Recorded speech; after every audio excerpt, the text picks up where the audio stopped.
भाजप नेते माजी खासदार डॉक्टर गोपाळराव पाटील यांचं निधन.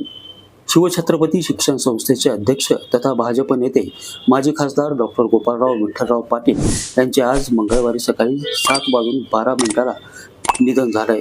ते 94 वर्षाचे होते. त्यांच्या पार्थिवावर आज सायंकाळी 5 वाजता नवीन MIDC परिसरातील संस्थेच्या क्रीडा मैदानावर अंत्यसंस्कार होणार आहेत. 3 ऑक्टोबर 1931 रोजी जन्मलेले डॉक्टर पाटील हे बालरोग तज्ज्ञ व शिक्षण तज्ज्ञ म्हणून ओळखले जात होते. लातूर लोकसभा मतदारसंघातून त्यांनी अनेक वेळा निवडणूक लढवत काँग्रेसचे दिग्गज नेते शिवराज पाटील चाकूरकर यांच्या विरुद्ध लढत दिली. सन 1991, 1996, 1998 आणि 1999 अशा 4 लोकसभा निवडणुकांमध्ये त्यांनी उमेदवारी स्वीकारली होती. 1998च्या निवडणुकीत त्यांचा अतिशय निसटता पराभव झाला होता. त्यांच्या राजकीय कारकिर्दीची दखल घेत भाजपकडून त्यांना राज्यसभेवरील संधी देण्यात आली होती. मराठवाड्यात भाजपचा पाया मजबूत करण्यात त्यांचं मोलाचं योगदान मानलं जातं. शैक्षणिक क्षेत्रात त्यांनी शिवछत्रपती शिक्षण संस्थेच्या माध्यमातून लातूर पॅटर्न घडवण्यात मोठी भूमिका बजावली. त्यांच्या निधनामुळे राजकीय व शैक्षणिक क्षेत्रात मोठी पोकळी निर्माण झाली आहे. दरम्यान पालकमंत्री शिवेंद्रसिंह राजे भोसले यांनी लातूरचा शैक्षणिक क्रांतीचा महामेरू हरपला अशा शब्दात शोक व्यक्त केलाय. तर अनिश्चय माधव वाघे यांनी यावेळी देखील त्यांच्या आठवणींना उजाळा देत शोक व्यक्त केलाय. नितीन बनसोडे, एकमत डिजिटल, लातूर. खरं तर मी अत्यंत ग्रामीण भागातला आणि शिक्षण कशासाठी घेतात हे माहीत नव्हतं.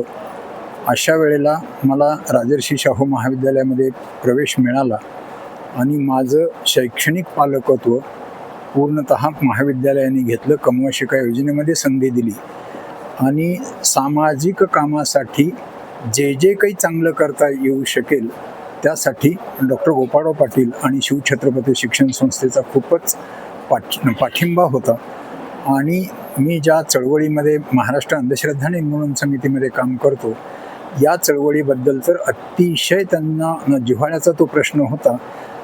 त्याचं एक आठवण सांगायची झाले तर जादूटोणा विरोधी कायदा मंजूर व्हावा यासाठी मी आणि डॉक्टर नरेंद्र दाभोळकर 10 दिवस उपोषण केलं गांधी चौकामध्ये. त्यावेळेला डॉक्टर साहेब त्या ठिकाणी उपोषणाच्या ठिकाणी येऊन बसले. त्यावेळेला सर्व पत्रकार त्या ठिकाणी एकत्र आले आणि ते म्हणाले, डॉक्टर साहेब, तुमच्या पक्षाचा या कायद्याला विरोध आहे आणि तुम्ही इथं बसलात, पक्ष काहीतरी कारवाई करेल. त्यावेळेला डॉक्टर साहेबांनी सांगितलं की पक्षाने काय कार्यवाही करायची ती करावी. मला हे काम अतिशय महत्त्वाचं आहे. सामान्य माणसाला जे नागवलं जातं त्याच्यासाठी हा कायदा अतिशय महत्त्वाचा आहे आणि या कायद्यासाठी मी इथं उपोषणाला बसलेलो आहे. काय कार्यवाही करावी ती करावी अशा पद्धतीनं. आणि दुसरी गोष्ट, मी त्या महाविद्यालयामध्ये त्याच महाविद्यालयाचा विद्यार्थी आणि 36 वर्ष नोकरी त्या ठिकाणी करता आली.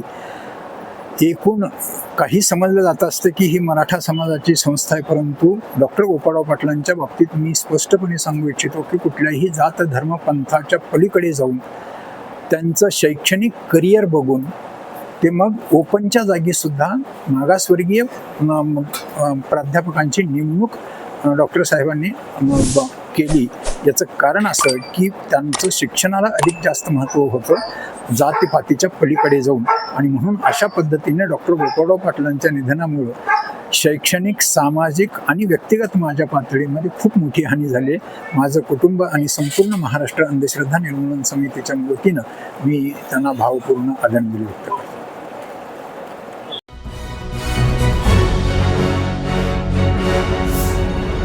Thanks for watching Ekmat Digital.